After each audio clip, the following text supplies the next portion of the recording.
बिस्मिल्लाहिर्रहमानिर्रहीम। अस्सलाम वालेकुम नाज़रीन मोहतरम, आप देख रहे हैं आज तक न्यूज़ और मैं हूं असद। मुअज़्ज़ज़ नाज़रीन ग्रामी, इस कहानी की इससे पहले आप 25 किस्तें सुन चुके हैं।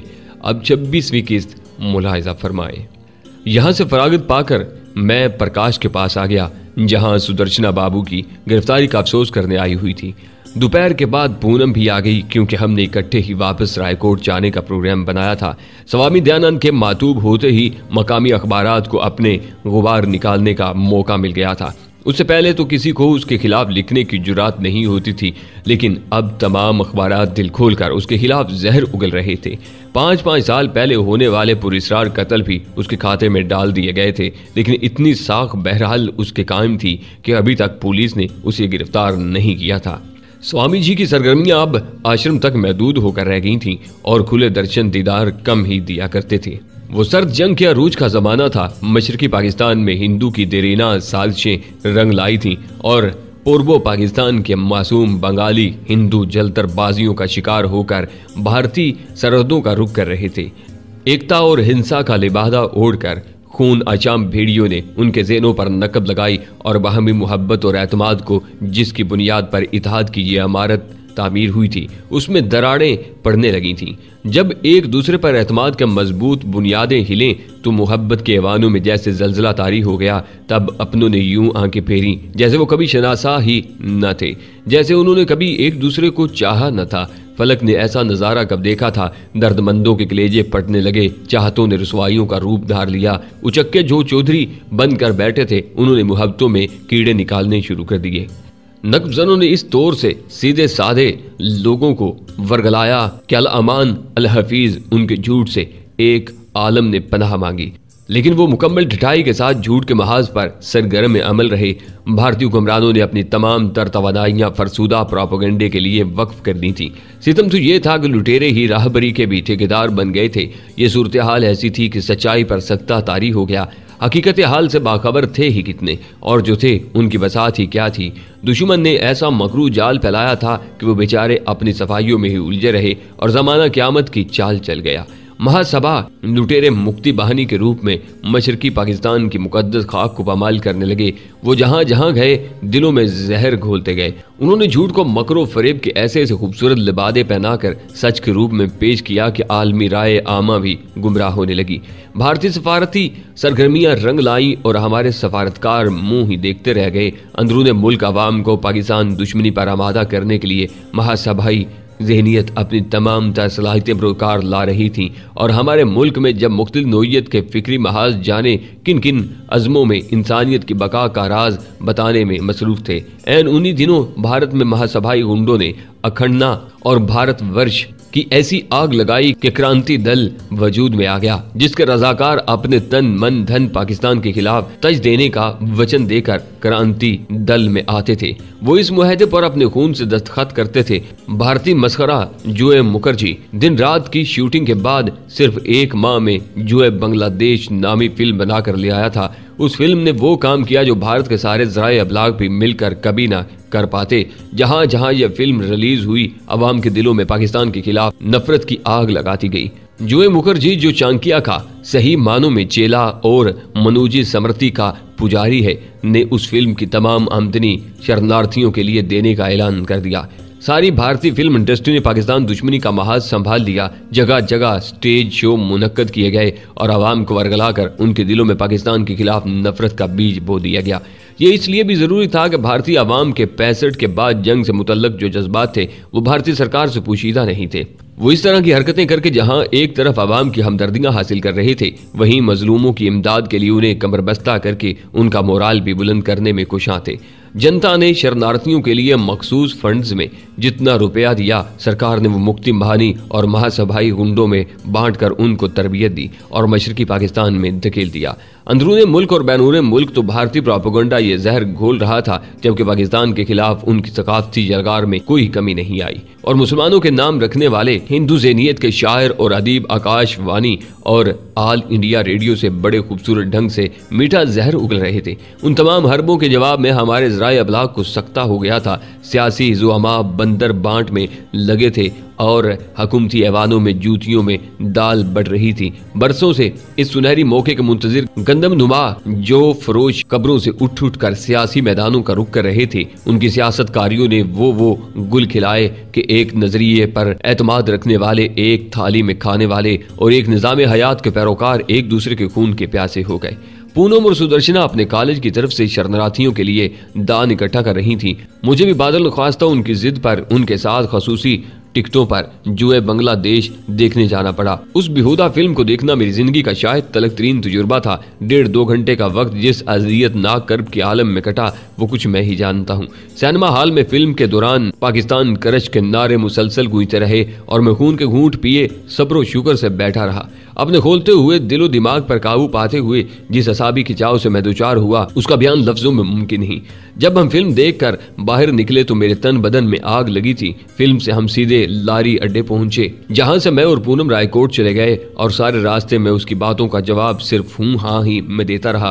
पूनम भी हैरान थी कि मुझे आखिर क्या हो गया है, खामखा आपका मूड भी खराब हो गया। उसने बस से उतरते हुए कहा। अरे किस बात से? मैंने हैरानगी से पूछा। फिल्म दिखाकर। काश तुम मेरे मूड को जान सकती पूनम, तुम्हारे साथ सिर्फ बैठकर सिर्फ तुम्हें देखते रहने को जी चाहता है। अच्छा बस कीजिए। उसने मेरी बात को मुस्कुराते हुए काट दिया।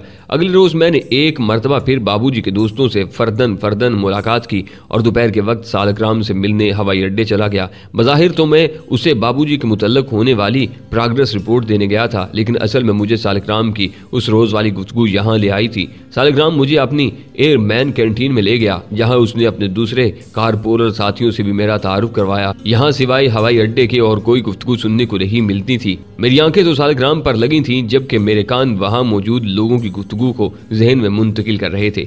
1-2 बातें तो चुका देने वाली थी, खसूसन जब मुझे एक खास जगह होने वाली डेवलपमेंट का इल्म हुआ तो मैं चौंक पड़ा। उससे मुतल्लक आगाही हासिल करने का सिवाय उसके और कोई तरीका नहीं था कि वहां खुद जाया जाए, लेकिन हालात का मुताला करने के बाद बज़ाहिर दाखिले की कोई सूरत मुमकिन नजर नहीं आती थी। जैसे ही मेरी फराहम करदा इतलात महफूज हाथों तक पहुंची, फौरन वहां दाखिले का हुक्म मिला। लेकिन अकेले आदमी के लिए ये चूंकि नामुमकिन था, इसलिए इस मर्तबा फिर मेरे साथ जसवंत को भेजा गया। हमारी मुलाकात इस मर्तबा जगरांव के एक 3rd क्लास होटल में हुई थी, जहां वो पिछले 2-3 रोज से एक मिशन के सिलसिले में सरगर्मे अमल था। इत्तफाक से जसवंत मेरे इर्द गिर्द ही काम कर रहा था और वो प्रोजेक्ट जिसके मुतल्लक मुझे इतलात हासिल हुई थी जसवंत का ही टारगेट था। लेकिन अपनी बेहतरीन सलाहियतों के बावजूद उसे अभी तक कोई अहम इतलात मौसूद नहीं हुई थी। उसने यहाँ एक ऐसा कारनामा सरअंजाम दे रखा था जिसे मैं हमेशा की तरह सुनते ही अशश कर उठा। जसवंत ने उस टारगेट से मुतल्लिक एक नायक और एक सिपाही को अपने जाल में फंसा रखा था। ये दोनों एक जगह जुआ खेलते हुए जसवंत की नजरों में आ गए थे और ऐसे लोगों का वो पहले ही से मुतलाशी था। पहले नायक उसके हत्थे चढ़ा, किसी न किसी तरह जसवंत ने उस ठिकाने तक रसाई भी हासिल कर ली थी जहाँ उसकी इतलात के मुताबिक छोटे रैंक के फौजी अपनी रम की बोतलें जो उन्हें खासे कम नरखों पर यूनिट से मिल जाती थीं, दरिया ज्यादा कीमत देकर फरोख्त किया करते थे। ये अलग बात कि उस तरह हासिल होने वाली आमदन को वो उसी डेरे पर जुए की भीड़ चढ़ा दिया करते थे। ये डेरा असल में शराब का एक ठेका था जो बाकायदा इजाजतनामे के तहत कायम हुआ था। ऐसे ठेके पंजाब के देहातों और शहरों में कदम कदम पर नजर आते हैं, जहाँ सरकारी एहतमाम से शराब खाना खराब उड़ाई जाती है और उसकी हदूद जो अमूमन चाय के एक स्टॉल जितनी भी नहीं होती के अंदर शोर गुल गुबारा मचाने की खुली छुट्टी है। ज्यादा तादाद ऐसे ठेकों की है जहाँ शराब से मुतल्लका दूसरे लवाजमात का भी बंदोबस्त मौजूद होता है ताकि यहाँ आने वालों को किसी किस्म की तशनगी का एहसास बाकी न रहे। शराब के उन ठेकों पर बज़ाहिर तो वही शराब की बोतलें सजी दिखाई देती हैं जो भारतीय लिबार्टियों की तैयार करदा होती हैं, लेकिन अंदर खाने ज्यादातर घटिया किस्म के और देहाती इलाकों में गैर कानूनी तौर पर निकाली गई शराब ही बिकती है। यही वजह है कि आए रोज भारत के अखबारात में जहरीली शराब पीने से वाक़ होने वाली किसी न किसी मृत्यु का जिक्र पढ़ने को मिल जाता है। जसवंत किसी ऐसे ठेके को कैसे नजरअंदाज कर सकता था जहां उसके टारगेट से मुतल्लिका लोगों का आना जाना रहता हो। यहीं उसकी जहांदीदा नजरों ने नायक इंदर मोहन को ताड़ा था जो रम की बोतल फरोख्त करने से हासिल शुदा आमदनी को जुए की नजर करके अब ललचाई हुई नजरों से दूसरों के भरे हुए गिलास देख रहा था। ऐसे मौके पर फौजी लोग वर्दी पहनकर आने से तो रहे, लेकिन जासूस की तरबियत में पहला मरहला उसे अपने पेशे से मुतल्लक अफराद की जान पहचान से मुतल्लक होता है। इंदर मोहन को उसकी वज़ाकता और चाल ढाल से ही जसवंत ने पहचाना था। ये सेंचर की शाम थी। अगले रोज चूंकि इंदर मोहन को छुट्टी थी, इसलिए वो जसवंत के साथ जगरांव से बाहर एक वीरान सी जगह पर जहां किसी महाशय ने तेजी से बढ़ती हुई जनसंख्या के पेश नजर मुस्तकबिल के लिए सरमायाकारी करते हुए 10-15 क्वार्टर बना डाले थे, चलाया था। नाइक इंदर मोहन खुद भी कहाँ आया था, ये तो उस बोतल का कमाल था जिसे जसवंत ने बगल में दबा रखा था। रात इंदर मोहन ने जसवंत के साथ ही गुजारी और सुबह तक वो पक्के यार बन चुके थे, क्योंकि जसवंत भी इत्तेफाक से इंदर मोहन की तरह बाहर का ही रहने वाला था और ये भी इत्तेफाक ही था कि दोनों की गोद भी एक ही थी। काफी दूर जाकर उनके बुजुर्गों का सिलसिला भी आपस में मिल जाता था। जसवंत ने उसे बताया था कि वो मजदूरी के साथ साथ थोड़ा बहुत धंधा भी कर लेता है, यानी कभी कभी देहातों से शराब वगैरह लाकर यहाँ फरोख्त कर देता है, इसलिए तो वो इतने ठाठ से जिंदगी गुजार रहा है। नायक इंदर मोहन सारी रात शराब पीता रहा और अपनी नौकरी पर लानत भेजता रहा। क्योंकि वो दोनों हमजाद थे और एक ही सूबे के एक ही जिले से ताल्लुक रखते थे, इसलिए जाते समय उसकी जेब में जसवंत ने जबरदस्ती 100 रुपए भी डाल दिए थे, जो अगले ही रोज इंदर मोहन ने जुए की नजर कर दिए थे। नाइक इंदर मोहन अपने एक जिला वाल साथी को भी, जो उसकी यूनिट का सिपाही था, जसवंत के पास ले आया। अब तीनों मिलकर रंग ललियां मनाते थे। जब मेरी मुलाकात उसने नाइक इंदर मोहन और सिपाही से करवाई तो दोनों उसके करीबन 2000 रुपए के मकरूज थे और उसके सामने उसके जरखरीद गुलाम नजर आते थे। मेरा भाई है रिश्ते का, ससुरों को पंजाब में न जाने क्या दिखाई देवे है, जो सब इधर ही भागे चले आ रहे हैं। उसने दोनों से मेरा तारुफ करवाते हुए कहा। दोनों चेले जो शराब के नशे में डगमगा रहे थे, मुझे जसवंत का भाई जानकर मेरे पाँव में बिछे जा रहे थे। मुश्किल मैंने उन्हें खुद से अलग किया, वरना वो तो मुझ पर कुर्बान होने को तुले नजर आते थे। बड़े सुधाए हुए हैं। मैंने अपनी मखसूस जुबान में जसवंत से हंसते हुए कहा, दया है भगवान की। उसने हाथ बांधते हुए इंकिसारी से झुक कर कहा। मुझे गैर मानूस जुबान बोलते देखकर दोनों गधों ने नशे की तरंग में मुझे अवतार समझ लिया और मेरे सामने हाथ रगड़ने लगे। हंसते हंसते मैं बेहाल हुआ जाता था। बमुश्किल समझा बुझाकर जसवंत उन्हें असली हालत में वापस लाया। वो कमबख्त कभी ना उठते, लेकिन जसवंत ने उनसे कह दिया था कि ईश्वर गुस्से हो जाएंगे, गुरुजी आज ही क्यों ना किस्मत आजमाई करें। मैंने जसवंत को राय पेश की। उसने एक नजर मेरी तरफ देखा, फिर किसी सोच में गुम हो गया।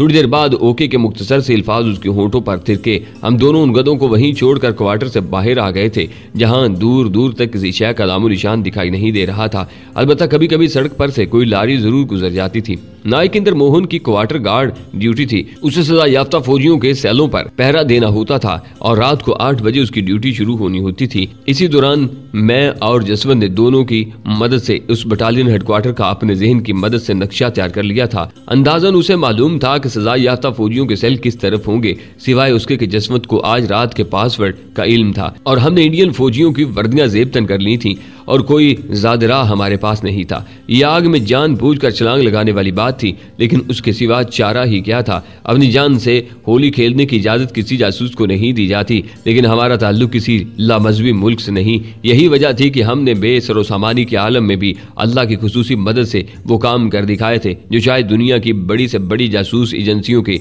एजेंट जदीद तरीन आलात जासूसी से लैस होकर भी अंजाम नहीं दे पाते। दोनों फौजियों के गिलासों में जसवंत ने बेहोशी तारी करने वाला सफूफ इतनी फुर्ती से मिलाया था कि मुझे भी कानों कान खबर न हो पाई थी। थोड़ी देर के बाद ही वो दोनों खराटे लेने लगे। नाइक की वर्दी जसवंत ने पहन ली और सिपाही की मैंने। बटालियन हेडक्वार्टर पर हम करीबन 8 बजे ही पहुंचे थे, क्योंकि उसके बाद दाखिले की इजाजत नहीं थी। जिन लोगों की वर्दियां हमने पहन रखी थी उन्होंने असला अपने यूनिट से हासिल करना था, लेकिन हम इतने निहत्थे भी नहीं थे। अपने ऑटोमेटिक पिस्तौल, जिनकी अहमियत इस माहौल में न होने के बराबर थी, हमने लिबासों में छुपा रखे थे। हम दोनों एक दूसरे से थोड़े थोड़े फासले पर चलते हुए उन फौजियों के साथ अंदर दाखिल हो गए जो हमारी तरह बड़ी जल्दी में दिखाई देते थे। बटालियन हेडक्वार्टर के गेट पर खड़े मिलिट्री पुलिस के मुसल्ला गार्ड ने एक सरसरी सी नजर हम पर भी डाली। उस हेडक्वार्टर में भांत भांत के लोग इकट्ठे किए गए थे, क्योंकि यहाँ पर कुछ खास नोयत की मशकें की जा रही थी। जिस यूनिट की वर्दियां हमने पहन रखी थी उसके जवान भी यहाँ दिखाई दे रहे थे, लेकिन हमने उस बात की खुसूसी एहतियात बरती कि हम उनके नजदीक तक न भटके।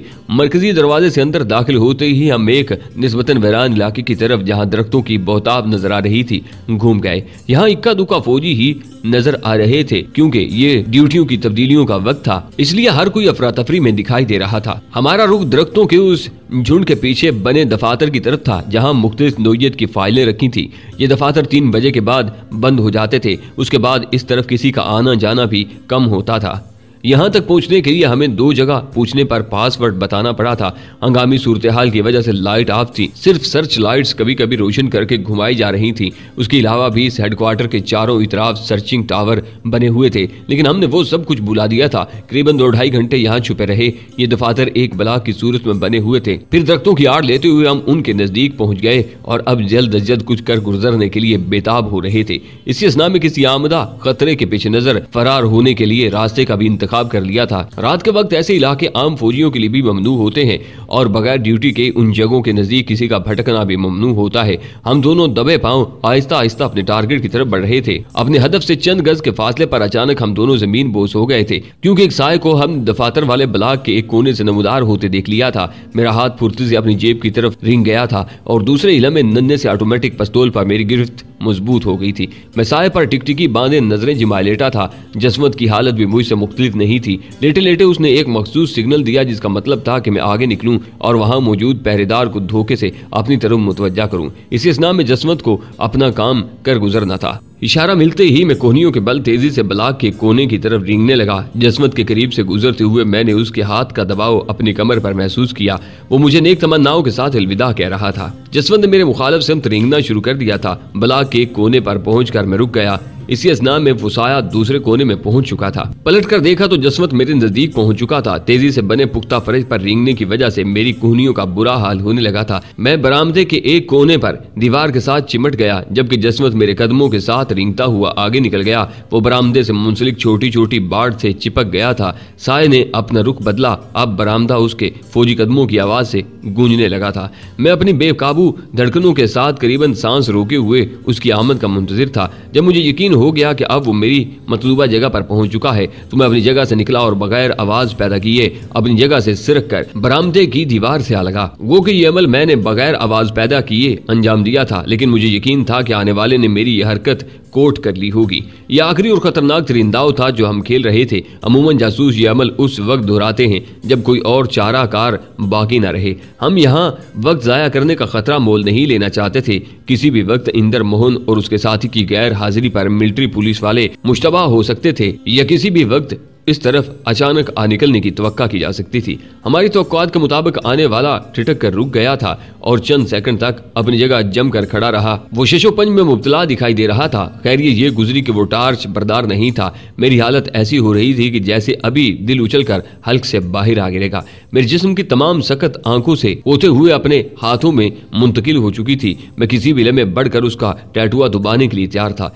चंद सेकंड बमुश्किल ही वो अपनी जगह ठहरा होगा, लेकिन हमारे लिए वो चंद लम्हात सदियों पर मुहित दिखाई दे रहे थे। फिर उसने अपने मामूल की रफ्तार से मेरी तरफ बढ़ना शुरू किया। अपने कंधे पर लटकी ऑटोमेटिक राइफल उसने दाएं हाथ में मजबूती से थाम ली थी। मुकम्मल तैयारी की हालत में नहीं, शायद अभी तक उसे अपनी आंखों पर यकीन नहीं आया था। और जैसे ही वो मेरे करीब पहुंचा, बैक वक्त दो इतराफ से उस पर कयामत टूटी। जसवंत जो सिरकता हुआ बरामदे की दीवार के बिल्कुल साथ चिपक गया था। अपनी जगह से इस तरह उछला जैसे उसके जिस्म में लगे ताकतवर स्प्रिंगों ने उसे फिजा में उछाल दिया हो। वो उड़ता हुआ आया और हैरत ज़दा पहरेदार, जिसकी जुबान अचानक पेश आने वाले सूरत हाल से गंग हो गई थी, कि मुंह पर मजबूती से हाथ जमाता हुआ जमीन पर ढेर हो गया और मेरे दाएं हाथ में पकड़े पिस्तौल का दस्ता और बाएं हाथ की हथेली की जोरदार जरब उसके जमीन पर गिरने से पहले ही उसके दोनों कनपटियों पर क़यामत ढा गई थी। फाइन। मेरी इस तेज एक्शन पर जसवंत ने होले से सरगोशी करके मुझे दाद दी, मगर निगाहें उसकी बददस्तूर अपनी शिकार पर जमी हुई थीं, जो बिल्कुल बेहोश हमारे सामने गिरा पड़ा था और जिसकी राइफल उसके हाथ से निकलकर बरामदे के नीचे कच्ची जगह पर जा गिरी थी। वो हर लिहाज से मुझसे कहीं सीनियर था। मुमकिन है उसके लिए ये कोई नई बात ना हो। मेरे लिए बहरहाल ये सूरत हाल परेशान कुन साबित हो सकती थी। बेहोश पहरेदार को हमने चंद लम्हों में उसकी वर्दी समेत ही उसके हाथ पांव और मुंह बांधकर उसी बाड़ में फेंक दिया था जहां जसवंत छुपा रहा था। अव्वल तो वो सुबह से पहले होश में आ ही नहीं सकता था, और अगर बिलफर्ज वो होश में आ भी जाता तो चीखने चिल्लाने के मौके खत्म हो चुके थे। सर्च लाइट इस तरफ अभी तक घुमाई नहीं गई थी। अगर घुमाई भी जाती तो उसका रोशनी की जद में आना मुश्किल था। अब असल में मेरा वो काम शुरू हुआ था जिसमें मुझे खसूसी महारत और जसवंत पर किसी कदर बर्तरी हासिल थी। हम मुख्तलिफ कमरों के बाहर लगी नेम प्लेटों पर नजर दुड़ाते उस मखसूस कमरे के सामने जा पहुंचे जिसकी हमें तलाश थी। जसवंत तो पिल्लर की आड़ में खड़ा अंधेरे में हालात का जायजा ले रहा था, जबकि मैं एक नजर ताले पर डालकर अपने काम में मसरूफ हो गया था। करीबन 1.5-2 मिनट तक सरकपाई के बाद बिल आकर मुझे अपने मकसद में कामयाबी हासिल हुई और ताला खटाक की आवाज पैदा करता हुआ खुल गया। उसके बाद बेहोश पहरेदार की राइफल थामे जसवंत वाली जगह पर खड़ा हो गया, जबकि पेंसिल टार्च समेत वो कमरे में जा घुसा था। जसवंत ने करीबन 10 मिनट अंदर लगाए थे। इस असना में एक मरतबा उसकी मदद के लिए अंदर जाकर मुझे फिर एक ताले पर जोर आजमाई करना पड़ी। जब 10 मिनट के बाद जसवंत बाहर निकला तो कामयाबी उसके चेहरे से झलक रही थी। असल में अब वो खतरनाक मरहला आ गया था जिससे बाखैरियत गुजरने हमारी कामयाबी का दारोमदार था। हेडक्वार्टर के चारों तरफ दीवार बनी हुई थी जिस पर खारदार तार लगे हुए थे और रात को 8 बजे के बाद उनमें बिजली की रो दौड़ने लगती थी। उसके अलावा थोड़े थोड़े फासले पर ऊंचे ऊंचे टावर बनाए गए थे जिन पर मशीन गन्ने नस्ब थीं। उनको कुछ इस अंदाज से नस्ब किया गया था कि इशारा मिलने पर हेडक्वार्टर के किसी भी हिस्से में उनसे फायरिंग की जा सकती थी और चंद मिनट के अंदर वो हमला आवरों को भून कर रख सकती थी।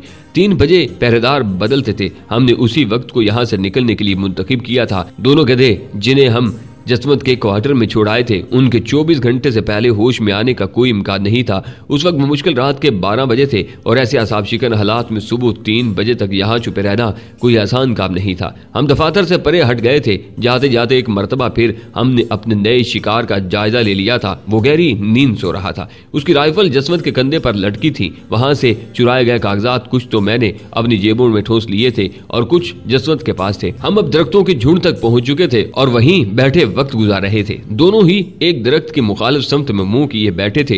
राइफल जसवंत की गोद में धरी थी और पिस्तौल मेरी झोली में पड़ा था। हम दोनों खामोश बैठे थे। कभी कभी उकता जाते तो पलटकर एक दूसरे की तरफ देख लेते। उसके अलावा वक्त गुजारी का और कोई बहाना हमें मुयस्सर न था। जैसे ही हेडक्वार्टर में लगी घंटी पर 3 बार जरब पड़ी, हम धड़कते दिलों के साथ उठे। मंसूबे के मुताबिक अपने शिकार की राइफल जसवंत ने कंधे से लटका रखी थी और उसका लंबा फौजी कोट मैंने पहन रखा था। मैंने कोट के कॉलर खड़े कर लिए थे। ये कोट हरगिज मुझे फिट नहीं था, लेकिन किसी न किसी तरह गुजारा तो करना ही था। इस वक्त गेट तक पहुंचने वाले शायद हम दोनों सबसे पहले इंसान थे। मेन गेट के सामने लगा बैरियर झुका हुआ था। एक कोने पर लकड़ी से बनी चेक पोस्ट के बाहर 2 सिपाही कंधों से राइफलें लटकाए खड़े थे। बैरियर के आगे एक फौजी मोटरसाइकिल खड़ी थी। हमें सिर्फ 2 या 3 मिनट में जो कुछ भी हम चाहते थे कर गुजरना था। इसके बाद हमारे लिए कोई चांस बाकी नहीं रहता था।